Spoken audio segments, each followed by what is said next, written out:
Senator Lindsey Graham, RSC, said Sunday on CNN that a compromise on border security that might save the day in the Senate is possible in the Senate. At the end of the day, there's a deal to be had, he said to State of the Union host Dana Bash, adding, "We need to start talking again." Graham described the outlines of a potential deal that would exchange funding for a border wall, as sought by President Donald Trump and congressional Republicans, in exchange for protections for so-called dreamers, undocumented immigrants who have grown up in the U.S. after being brought here as young children. Those protections have been sought by Democrats on the Hill. So, to my Democratic friends, there will never be a deal without wall funding, and many Republicans are going to offer something as an incentive to vote for wall funding that you have supported in the past, Graham said. After meeting with the president later, Graham reiterated his hopes for a compromise proposal. "There's a lot of distrust in town and I guess you can blame both sides for that," Graham said. "But after lunch, I've never been more encouraged.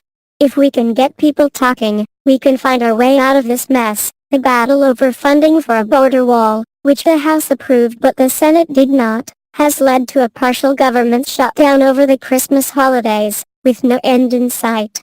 The president has said he won't move forward without this funding. Graham said he thought that was indeed the case. "You know," Graham said, "President Trump is not going to walk away from this fight without border security funding, money for the wall, for lack of a better way of saying it.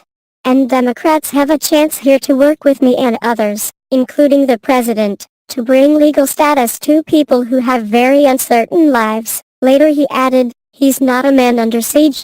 The president is firm in his commitment to make sure we get money for border security. Graham said he was not asking anybody to do something new, only asking for everyone to rearrange the deal that was offered before. The South Carolina Republican added, "I hope calmer heads will prevail." Speaking on CBS Face the Nation, Senator Richard Shelby, RL, was less optimistic. "Our negotiations are at an impasse at the moment. I wish it were not so, but we've got to move away from the blame game," he said. Andrew Restuccia contributed to this article.